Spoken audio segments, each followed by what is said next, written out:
Welcome back to Conversations for the Good. Good morning, Dr. Jane. Good morning, Anna. How are you? I'm doing great. It's good to see you.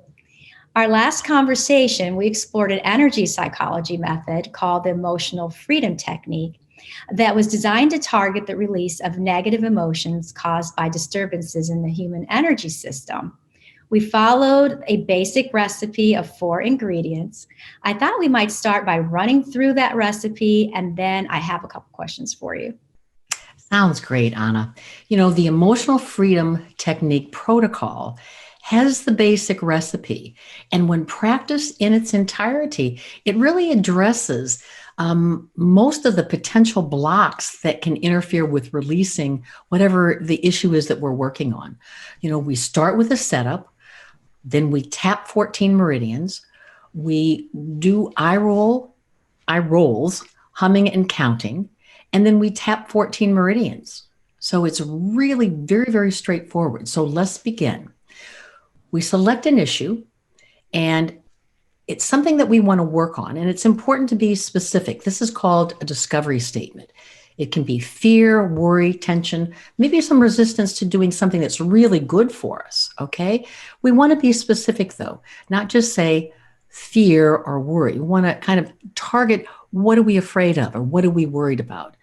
And then we want to rank it on a scale of 1 to 10 as far as how intensely do we feel it? How uncomfortable are we? Usually it's around the midpoint, but sometimes it can be high, close to 10. 10 is where it's really causing us a lot of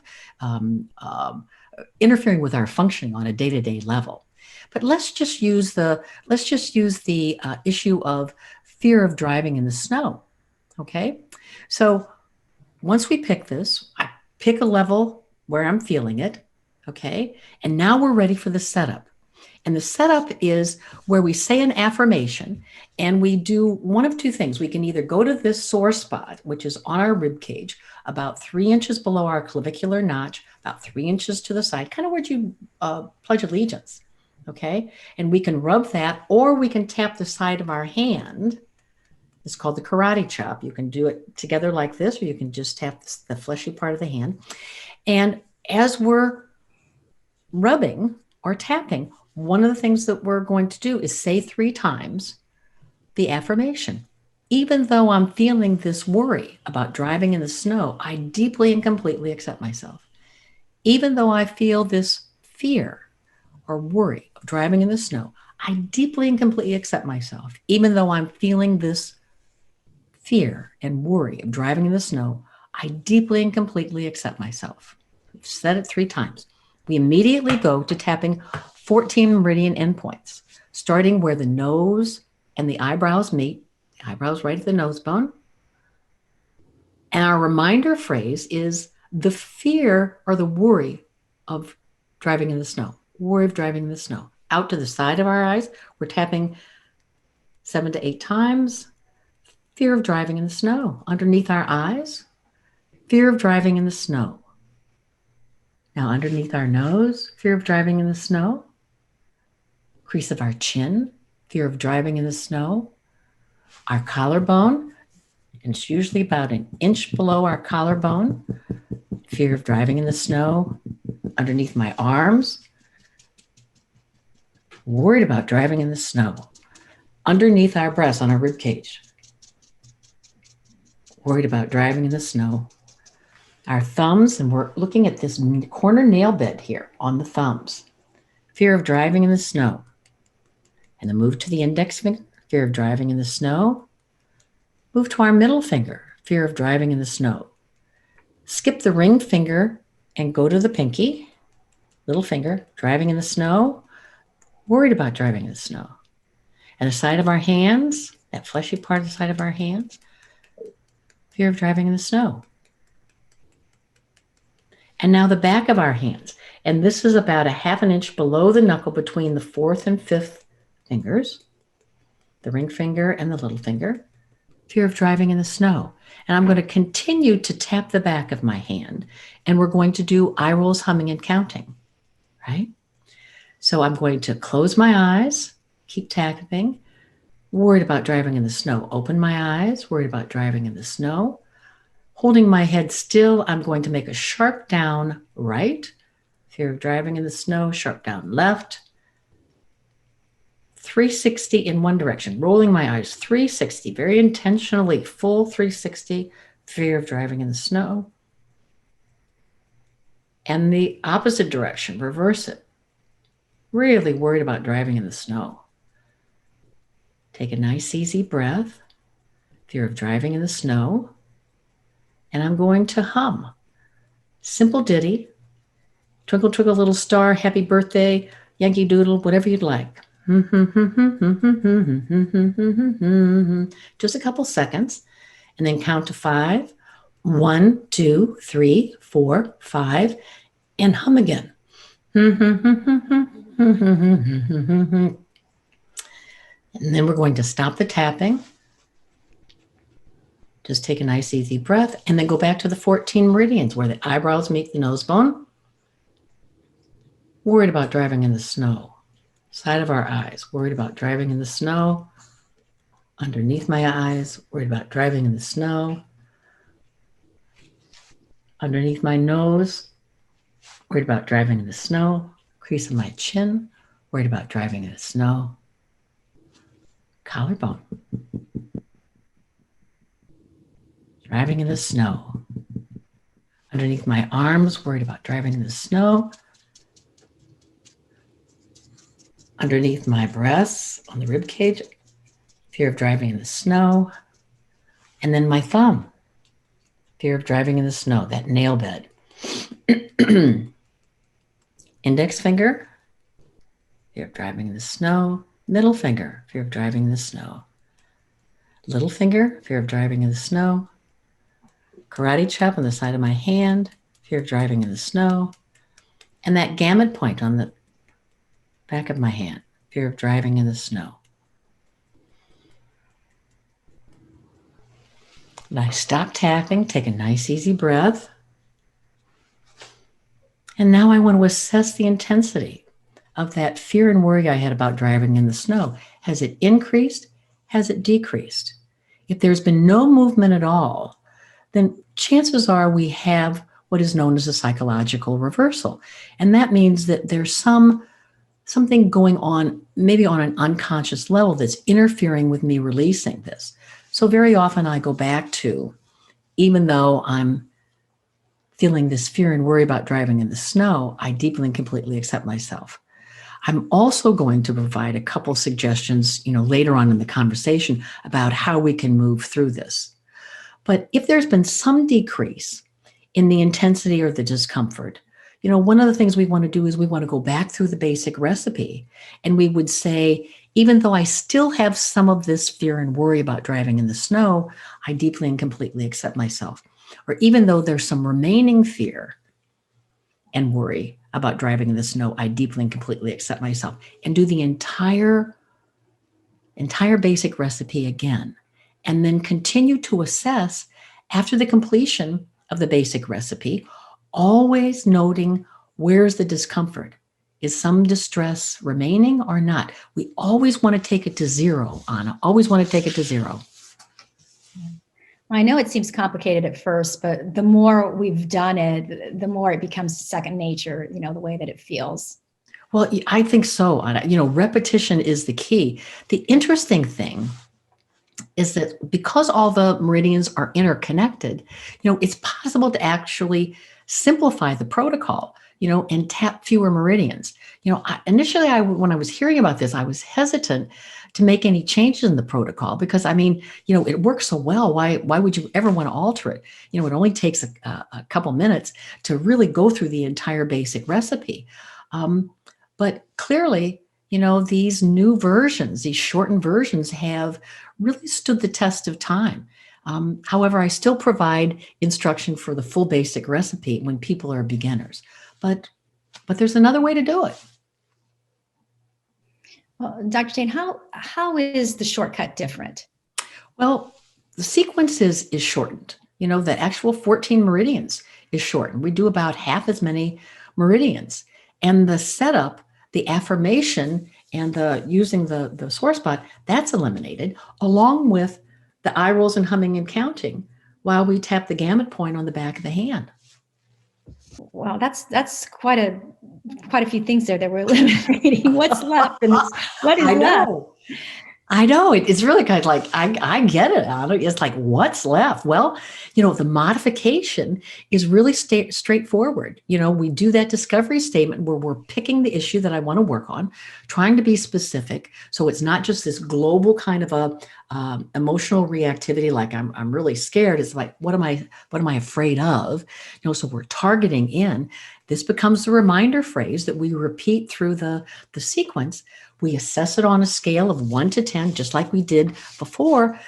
But what we do differently is we're not tapping the same number of endpoints. Okay, we're adding one that's a little bit different. We're tapping as we're saying the reminder phrase. The difference is we start with a new one, and that is we're tapping the crown of our head, just kind of using 4 fingers, kind of tapping. I very often tap kind of in a circular motion around the crown of my head while I'm saying, and let's just use the one we used before, worried about driving in the snow. And then we immediately go to the ones that we've already tapped or that we know about tapping. Eyebrows meet the nose bone, worried about driving in the snow. Corner of the eyes, worried about driving in the snow.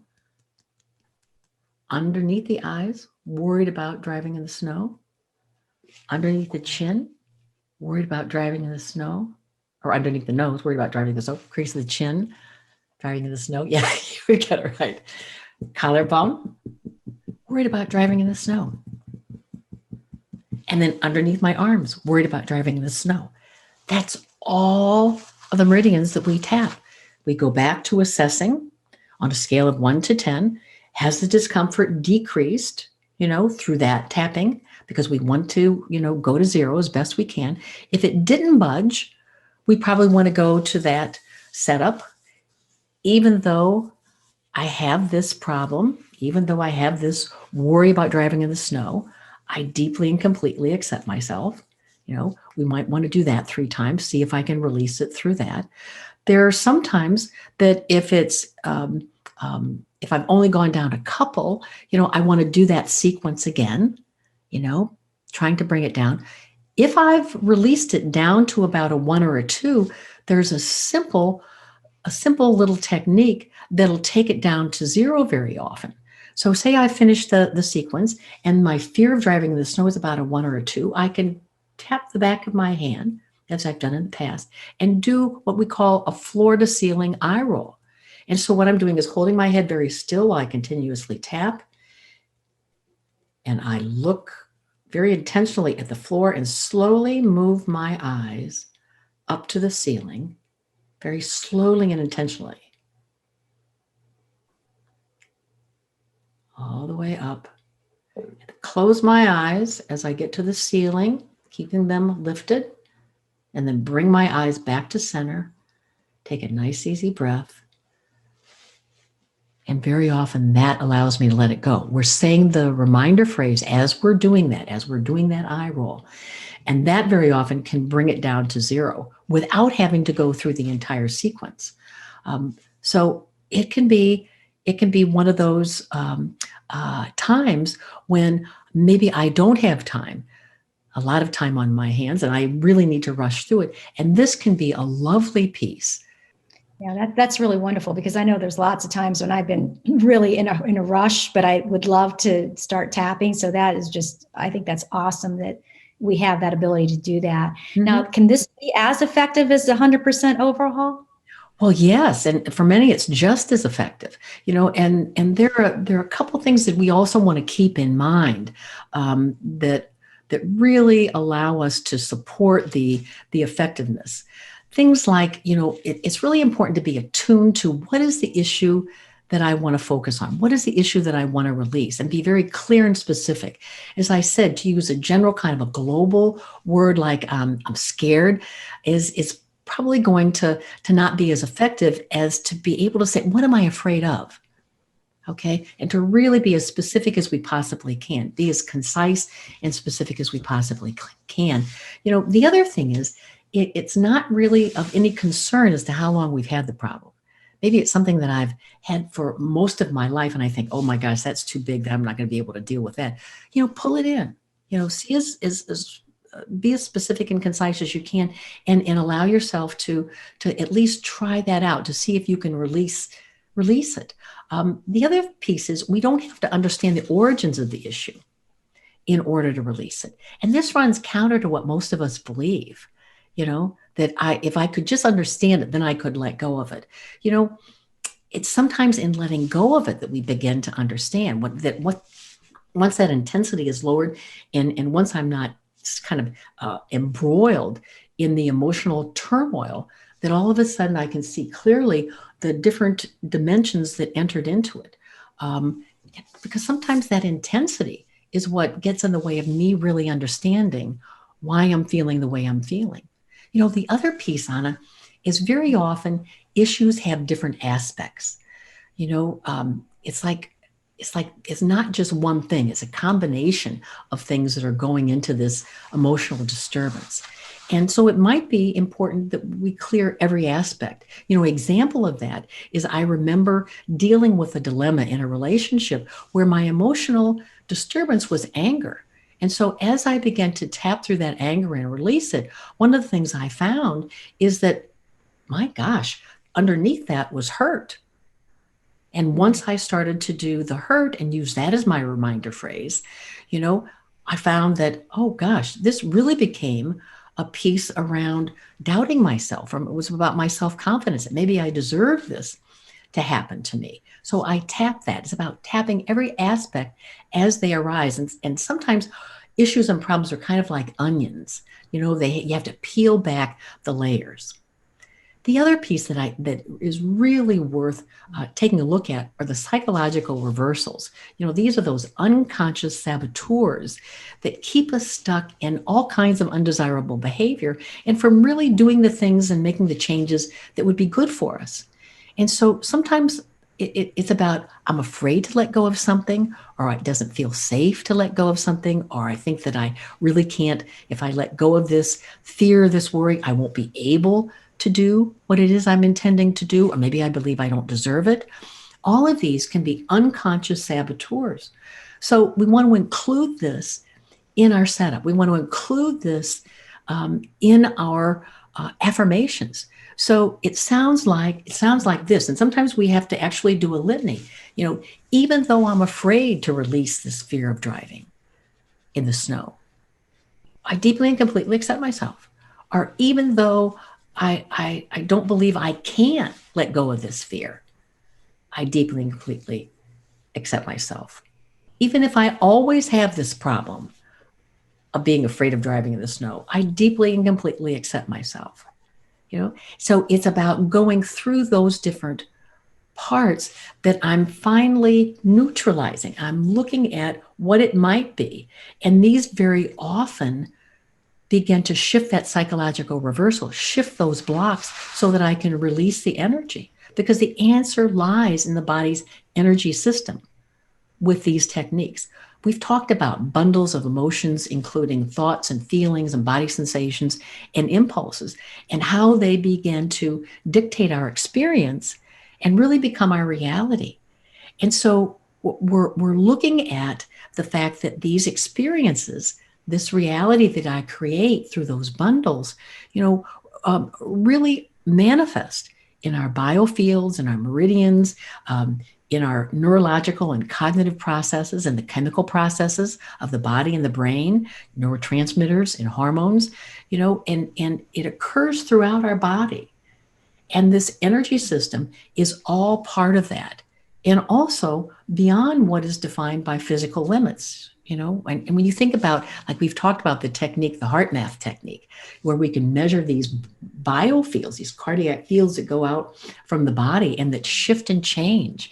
When we think about love, appreciation, gratitude, and compassion, this really kind of targets that kind of thinking, that we're more than just this five sensory organism, that it is energetic as well, goes beyond what we thought were the limits. Yeah. Well, I find all this so fascinating. And I know for me, these techniques have been very, very effective. But I've had a couple of encounters with people who question these techniques because it sounds like a quick fix, and it makes people feel doubtful.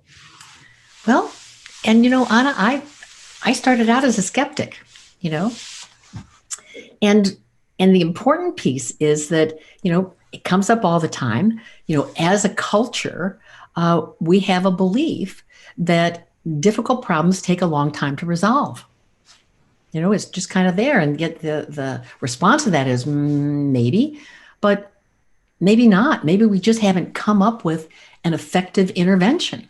So this collective way of thinking about problems, really allow us to kind of set up a science and a society that doesn't want to see things or can't see things in a certain way. And this is called a paradigm, and we live within certain paradigms. So it's the lenses through which we really see our world, we see ourselves, and it becomes our collective belief, our collective habits, and really kind of predicts what results we can expect. And yet, when we're provided a new lens, the world appears differently than it has in the past. It doesn't look the same anymore. And this is called a paradigm shift. And again, it happens in society, it happens in science. And when you think about acupuncture, holistic, integrative, functional medicine, energy psychology, energy medicine, all of these are paradigm shifts in the Western healthcare system. Yes, and it's all, really just recently has come, to the forefront of people really starting to use these practices within their practices too. So, what is the science that backs up these techniques, Dr. Jane? Well, they're really classified as evidence-based techniques, which means that there is science that supports their what they call efficacy, which is the effectiveness. And currently, there are over 100 studies that really support the efficacy of these kind of energy techniques, specifically around anxiety and phobias, depression, and post-traumatic stress. It's often used for a myriad of additional kinds of issues, physical issues like chronic pain, headaches, migraines, post-surgical healing. Also, a lot with athletic performance. It's really called performance enhancement with athletes, with people, in theater. Also, with public speaking, it's often used to help people, gain more expertise and more confidence in public speaking. But these aren't all part of that research that I'm pointing to, those 100 studies. However, it shows up as being effective in a myriad of areas. And the neuroscience of these techniques is interesting because we're altering the emotional reactivity. And by doing this, we're impacting the nervous system, which means we're quieting the amygdala, that smoke alarm that we've talked about so often in the past. And when we disrupt this problematic energy pattern, then we're wide open for restructuring those neural pathways, rewiring the neural pathways. Yes, and all done energetically. Are there alternatives to tapping the endpoints? Sure. In fact, there are some people who find the tapping kind of irritating, particularly people with chronic pain like fibromyalgia. They find it extremely uncomfortable. So being able to substitute other options like gently applying a massage to the meridian endpoints, each of the designated meridian endpoints, also does it has the same effect, touching that meridian endpoint and taking a nice easy breath, an inhale and an exhale, also does an amazing job of being able to clear that energy within that meridian, and release the emotional disturbances. For some people, they actually imagine themselves tapping or massaging the energy endpoints. I know a lot of people who do this actually while they're driving, which is interesting, and seem to find effectiveness with that as well. Now, is there anything else that we need to be aware of to support the release of emotional disturbances? Well, Anna, I always want to bring up the subject of environmental toxins, because this can interfere with results, of course, because we're surrounded by noxious chemicals, in our everyday life, everything from the cleaning supplies to cosmetics to food, caffeine, alcohol, the water, being in traffic, these irritate us as physiological beings. So of course, it's also going to irritate the symptoms that we might be having. So it's important to assess where these techniques are working and not working. For instance, it might be that they work more effectively at home than they do in the office, or there might be certain places in the house that they work more effectively for you. So it's just being open to, where are the rooms, where are the environments that really support this and are conducive for the positive results. Just check it out. Yeah, that's something that I really never thought about. So this is such great advice. And for our viewers, I want them to know that there's more information and actual tutorials if you Google emotional freedom technique. Thank you, Dr. Jane. This has been really awesome. Until our next conversations for the good. Thank you, Anna.